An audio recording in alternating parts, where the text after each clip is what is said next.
dimasukkan ke konten YouTube ya Mbak. Mohon untuk tidak disebutkan nama dan identitas siapapun dalam percakapan kita kali ini. Siap. Bagaimana? Mengikuti terus soalnya. Alhamdulillah, terima kasih. Ini bagaimana saya membantunya. Oh, jadi banting-banting desik. Oh, kan dibanting karo enak toh Mbak. Iya, engko dadi kasusnya kaya artis kae. Bagaimana, seperti apa ini kira-kira? Enggak, gini, aku tuh kan ceritanya waktu itu pernah sempet kena tipu toh. Ya. 2018 aku kena tipu. Itu kurang lebih 40.000 dolar Hongkong. Nah, terus habis itu kan orangnya 3 bulan itu menghilang, nggak tahu kemana. Katanya sih jadi OS, katanya pulang Indo, katanya ada yang bilang kayak gitulah. Nah, terus habis itu dia bilang, ada yang konfirmasiin katanya, alah hari ini sekarang jadi OS. Oh ya wis. Nah, aku tuh terus dapat bantuan dari tetangga desa. Ngakunya sih yo wartawan opo aku yo gak ngerti. Nah, terus habis itu dia bilang kayak gini, Mbak, kasus seperti ini tuh saya udah banyak menanganin katanya. Nanti tak bantu. Kayak mana caranya bantu? Aku bilang kayak gitu kan. Nah, terus habis itu dia bilang, caranya kamu bayar sekian, nanti saya bantu, dia bisa saya laporkan di kantor polisi Indonesia. Habis itu nanti bisa naik ke KJRI Hong Kong. Nah, nanti dari KJRI Hong Kong bisa jemput si mbaknya itu yang punya hutang pulang ke Indonesia. Bilang kayak gitu. Apa iya dah? Ya, kalau sampean udah itu aja yang diomongin. Nanti takutnya aku ngomong sampean, jadi nanti disambung pertanyaan berikutnya ya. Jadi nggak semudah itu kalau kita bicara. Jadi kasus itu yang bisa dijemput itu kasus kalau misalnya korupsi, Mbak. Korupsi miliaran, triliunan. Nah, itu negara pasti akan nyari Interpol, International Polisi, untuk dikasuskan. Kalau cuman kasusnya kita itu terabaikan, yang ada sampean malah kehilangan duit dikekno sama yang tadi. Tapi kalau sampean mau tanya prosedur memperkarakan dan mengkasuskan anak ini, saya tanya dulu, kasusnya terjadi di Hong Kong apa terjadi di Indonesia? Di Hong Kong. Nah, sampean punya bukti nggak menyerahkan uang, transfer, atau ada saksi nggak? Masalahnya tuh nggak transfer, langsung tangan gitu loh. Kesalahannya di situ. Nah, ada bukti nggak sampean? Ya kalau untuk bukti ada, kayak chatting apa, katanya janji-janji mau bayar terus taunya menghilang. Enggak, terus pada waktu menyerahkan ada saksinya nggak? Nggak ada. Nah, lemah bukti, lemah saksi, sampean nyerang dia ya repot. Tapi kalau sampean pingin mengkasus, sebentar saya ngomong dulu. Kalau sampean ingin mengkasuskan, sekali lagi sampean ingin mengkasuskan dia, ibaratnya untuk efek jera dan semuanya, sampean bilang aja ya tidak transfer, itu buktinya nggak jelas ya. Sampean menyerahkan juga tanggal berapa, hari apa, di tempat mana, terlihat CCTV di sekitar situ ada apa enggak. Nah, di situ persoalannya, Mbak. Makanya kan lo nggak ada bukti, nggak ada saksi, kita mau mengkasuskan ya berat. Yang kedua tadi, ketika sampean dikasih tahu sama orang yang tadi, wah, orang yang ngasih tahu sampean tadi ya memanfaatkan celah ini juga, dapat duit juga dia. Kalau nanti mau melaporkan ke kantor polisi, oke, misalnya dia minta 3 juta ya, melaporkan ke polisi cuma 500 dikasih, dia dapat 2,5, selesai. Kasus itu akan berhenti. Cybercrime itu bisa ya, tapi kan dilihat buktinya. Kalau sampean melakukannya di Hong Kong, kemudian mengkasuskannya di Indonesia, ini juga agak berat. Kalau kata bahasa hukum itu lopus ya, apa namanya? Jadi tempat kejadian perkara. Jadi yang bisa kita lakukan kalau sampean nggak cukup bukti ya berdoa aja, diikhlaskan, semoga dia baik-baik saja dan sehat. Nanti sampean nanti sampean diperlihatkan dia jungkel dan kejelungup-jelungup. Amin. Iya, kalau sampean doanya ikhlas. Kemarin itu 250 juta perempuan dibohongi sama garangannya. Tiap malam dia tahajud. Tahu-tahu dia ke Taiwan, laki-lakinya itu kesiram air keras. Pulang ke Indonesia, kakinya yang kesiram air keras itu borok, terus akhirnya nggak bisa jalan, lumpuh. Baru terus dia tahu, dikabarin. Nah, baru berarti doanya dia berhasil. Terus terjadi lagi juga sama istri saya. Istri saya juga dikecewain sama mantan suaminya. Mantan suaminya kena penyakit HNP namanya. HNP itu tulang belakangnya, sarafnya terjepit. Terus lumpuh, badannya kurus, nggak bisa jalan. Nggak bisa menikmati hidupnya enak. Ya, jadi ya, intinya percaya hukum karma itu berjalan gitu ya, Bang. Ya, sekarang gini loh, kalau sampean punya bukti dan punya saksi, ayo, aku bisa bawa. Aku nggak minta duit sama sampean. Sampean tak duit dalannya aja. Tapi kalau sampean ditanya ada bukti, cuman chat-chat semuanya, lemah. Karena yang paling terpenting adalah penyerahan uang tadi. Karena penyerahan uangnya aja aku lupa 2018. Nah, jadi di situ. Jadi semua bentuk transaksi elektronik itu tetap bisa diterima. Kasus penipuan selama transaksi elektronik, transfer. Atau kayak gini aja, sampean transfer ya. Transfer dibuat ngobatin orang tuanya, pinjem duit sama sampean. Kemudian sama dia dibeliin motor atau dibeliin mobil, foya-foya. Sampean bisa itu penipuan. Itu sudah bisa dikasuskan. Misalnya sampean WhatsApp, aku ibuku sakit gini-gini, bisa nggak aku minta tolong kamu transfer ya? Oke, ditransfer, taruhlah 25 juta jebret. Habis itu dia beli mobil, cicilan mobil ya kan? Bukti cicilan mobilnya. Hari ini ditransfer, besok beli mobil, cicilan mobil. Ternyata orang tuanya nggak sakit di tanggal itu. Sampean melaporkan dia kasus penipuan itu bisa. Penjara. Penjara minimal berapa tahun? 5 tahun. Terus kasus itu akan terus berjalan sampai 18 tahun. Kalau orangnya tidak di Indonesia. Begitu pulang, langsung bisa ditangkap, bisa. DPO, daftar pencarian orang. Nah, ini sekalian saya, karena kemarin ini pelajaran saya waktu kemarin jadi asisten advokat. Nah, asisten apokat. Jadi piye ya? Lah piye jadi konten kreator nanti kalau bikin berita nggak beres disomasi kan nggak punya backup kan, repot. Soalnya kan aku ngeliat kontennya sampean itu semua tak liatin, belum ada yang nanya hal seperti ini gitu, jadi aku ada sebenarnya ya, bismillah. Saya menjelaskan tentang penipuan ada sebenarnya yang sama pengacara. Iya, tapi pakai sarung. Maksudnya ada yang bilang katanya sampai dia bisa ngasusin dijemput KJRI di majikannya atau kayak gimana kan? Nggak ada gitu loh. Jadinya aku kan daripada, kalau aku sih udah ya wes lah, mungkin itu bukan rezeki saya. Mungkin rezeki saya nanti diganti yang lebih.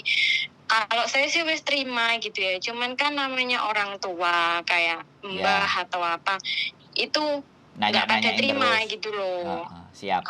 Nanyain terus gitu, kayak mana, bayar belum gitu. Aku udah bilang udahlah, nanti uang di sini aku juga udah enak, maksudnya dapat majikan juga baik. Tuh nyatanya aku baru di sini 5 tahun udah dapat uang servis, sudah dapat 40.000. Ya pada way itu toh mungkin aku gitu. Iya.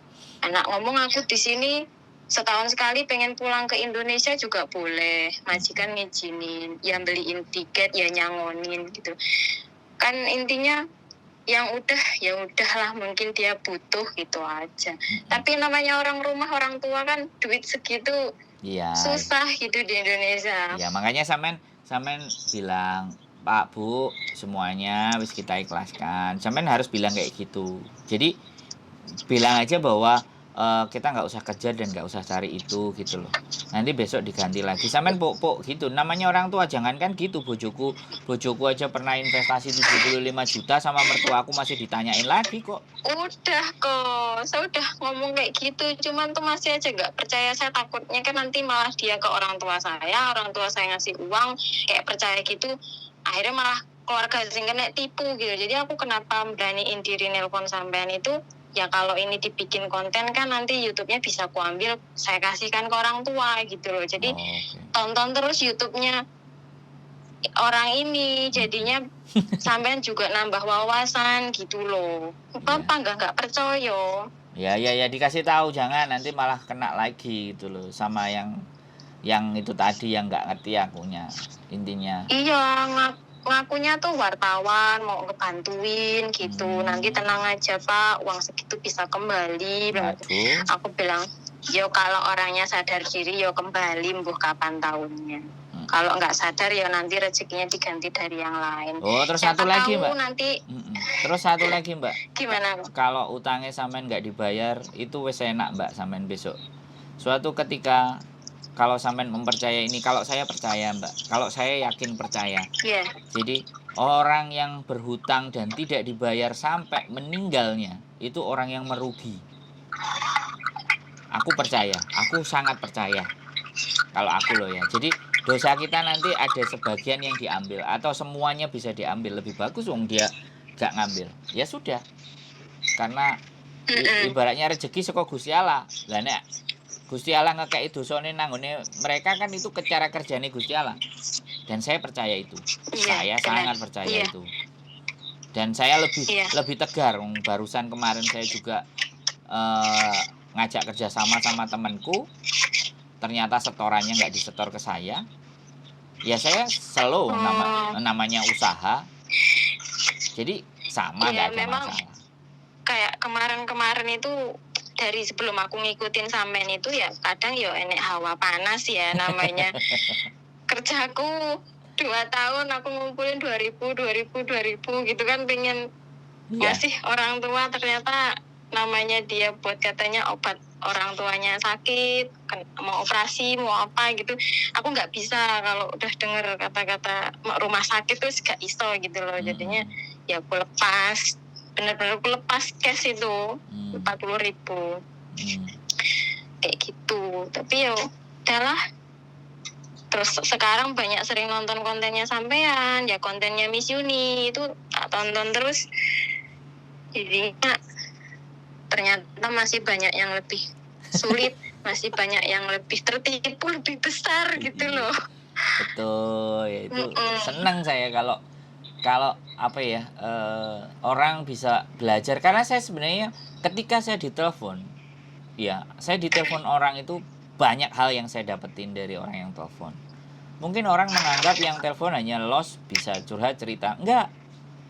Bagi saya lebih lah ini memberikan pembelajaran buat orang lain, membuat saya jadi belajar. Makanya kalau aku ada anak nangis-nangis cerita kayak aku, "Sik Mbak, raul dhisik Mbak, dulapi dhisik nangisnya baru ngomong yang enak Mbak." Kalau saya begitu, karena saya cowok kan, saya cowok.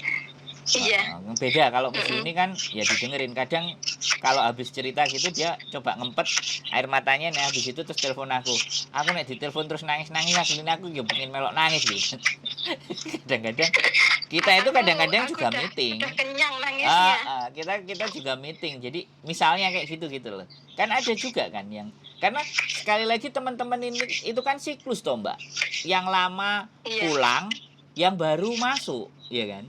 Yang tengah-tengah stay kan, nanti yang lama balik lagi kan, bisa jadi kan.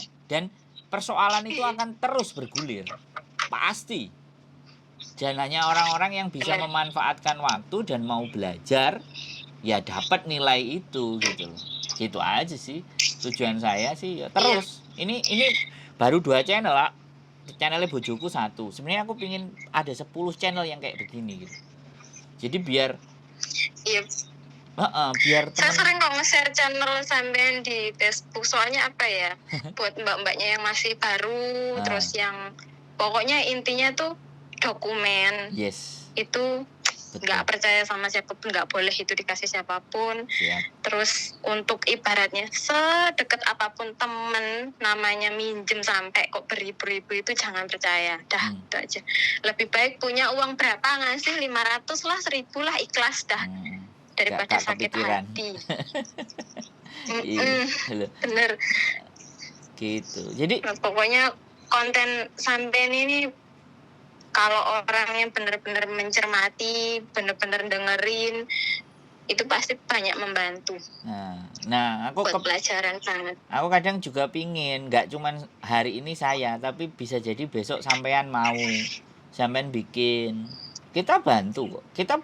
Kita sebenarnya cari tim, kita cari talent-talent yang notabene punya pemikiran yang sama dan pingin bisa membagi apa yang ada dalam dirinya. Saya ngomong sama Miss Yuni, sekarang kamu sudah segitu, aku bilang. Kenapa nggak kita bangun yang baru-baru lagi? Nah, kayak gitu. Ya kembali lagi kita cari talent aja. Wong yo buktinya saya tetap di komunitas kok. Di komunitas mencari talent baru, bicara lagi. Karena semakin banyak yang berbicara dan hal yang sama yang dibicarakan, orang akan semakin percaya bahwa kebenaran itu ada gitu. Karena yang ngomong kan nggak cuma 1, 5, 6, 7. Atau lewat lagi, ini kok lewat terus apa sih, lewat lagi. Akhirnya mereka belajar mau dengerin, oh iya ya, oh ternyata masalahnya itu begitu gitu Mbak. Pak jadi bagian share aja. Oh ya sudah, nggak ada masalah. Tapi saya tidak menutup kemungkinan ya, suatu ketika sampean punya pikiran, Mas aku bolehlah belajar konten kayak gitu. Oke, saya tambah seneng. Kita akan bagi. Nenek saya kan bisa bahasa Indonesia di sini. Karena Cina Indonesia itu ya seneng tiap hari kalau aku muter video ini tuh kan memang sengaja aku speaker gitu ya. Ya dia dengerin, ya kalau ada yang ketawa ya ketawa, cuma apa lucu katanya. Jangan-jangan ini sampean pernah ngomong sama Miss Yuni itu yang katanya mau kemana-mana pokoknya didengerin kontennya, terus bubunya ikut ketawa. Enggak, belum ya? Aku belum pernah telepon Miss Yuni, belum pernah berhasil. Iya. Belum pernah berhasil. Makanya alhamdulillah kan tadi aku sempat cerita dulu sama Bobo. Bobo kan sekarang keluar makan. Aku bilang, Bobo, saya pengen curhat sama Ko Indro. Aku bilang, Ko Sandro, aku bilang, yaudah telepon aja. Masa nggak hari ini? Enggak, kamu santai di rumah, dah teleponan aja sana katanya. Nanti kalau udah teleponan YouTube-nya aku dengerin ya. Iya. Terima kasih Bubu. Terima kasih Bubu. Terima kasih Mbak. Iya, aku bilang, ya tapi kalau diangkat Po, aku bilang nih, tak doain diangkat. Oh ya, amin. Ternyata bener, diresponnya cepet, alhamdulillah. Iya, ya makanya kan sebenarnya saya juga udah ngomong sama Miss Yuni juga, satu tim lagi, makanya dia buka admin tuh kan. Adminnya mulai balesin WhatsApp. Adminnya yang balesin. Ada yang tunggu di sana kan. Oh gitu. Makanya karena memang sekali lagi penuh. Makanya kayak customer service ya. Kita bicaranya customer service. Tapi yang punya yang punya jiwa berbagi. Kalau nggak punya jiwa berbagi, ya nggak memikirkan teman-teman, ya nggak bisa toh Mbak. Ini masalah soalnya. Wong enek sing diceritani masalah, bengek-bengek kan ada toh. Ditanyain masalah kok cerita ke saya gitu. Nah. Ditanyain masalah malah marah-marah, bantu enggak. Malah dimaki-maki. Ya kan ada juga toh kan. Makanya kan macem-macem. Ya kalau kita saya yang gimana? Komen di YouTube sampean itu aku bilang Thailand hadir, aku bilang. Oh. Iya. Terima kasih kalau ya. YouTube-nya Bobo nanti saya screenshot, saya kasih sampean. Iya, nanti. Bobo tuh suka sendiri kadang kalau dia mau tidur, dia suruh nyariin. Cepet sini cariin channelnya itu yang baru mana. Mbok nyari sendiri, gue bilang. Gak bisa, nih. Dia kan matanya udah agak buram-buram gitu, jadinya dia cuma dengerin pakai handsfree gitu sambil tiduran kayak gitu. Luar biasa ya bubunya. Tapi iya udah umur 78. Wah. Tapi masih sehat, masih bisa jalan.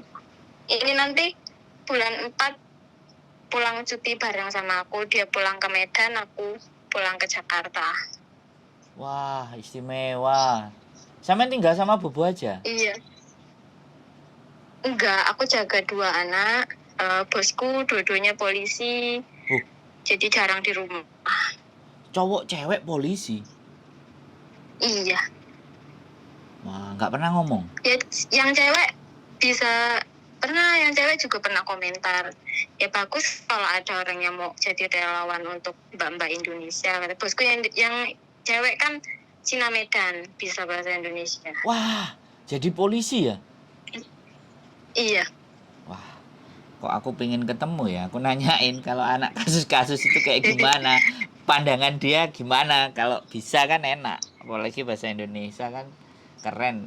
Jadi nggak apa-apa, Iya. nggak usah mukanya, nggak usah Iya, gimana? iya juga kok mbak-mbak Indonesia atau itu yang di sini di penjara di depan sini banyak.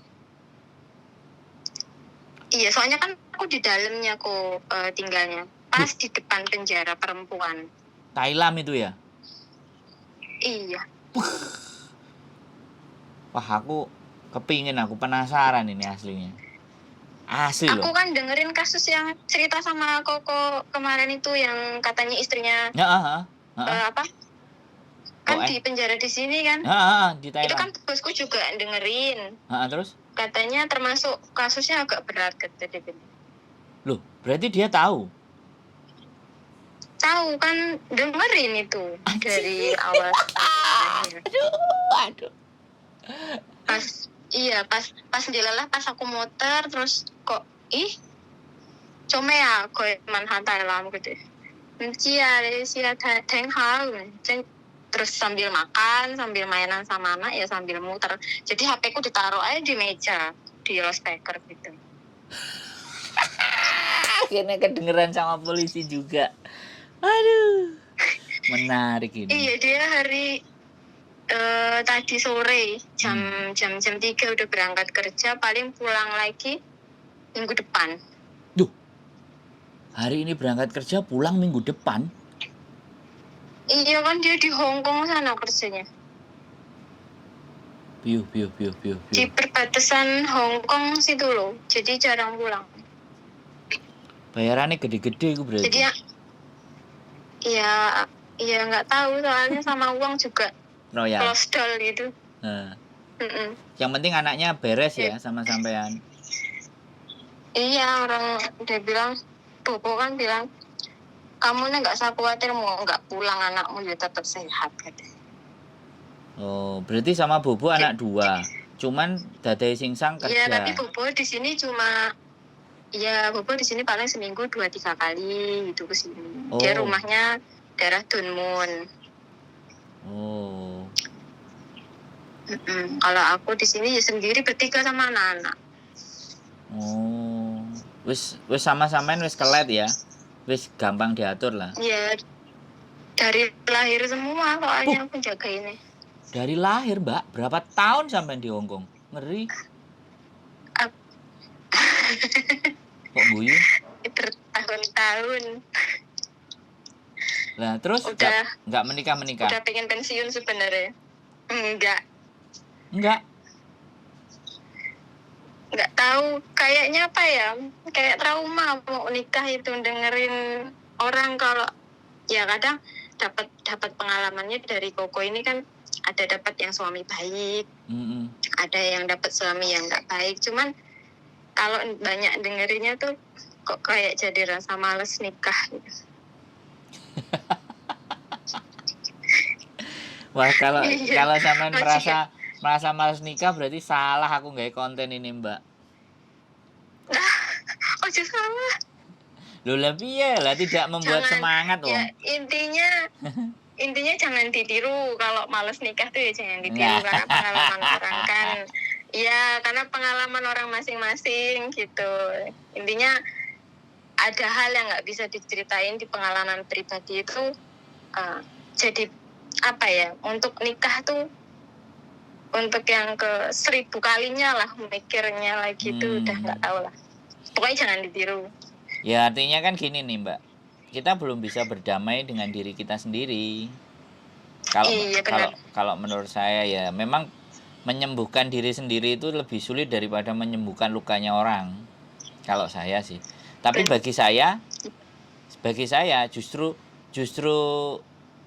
ketika aku dilukai berkali-kali membuatku jadi lebih tangguh gitu.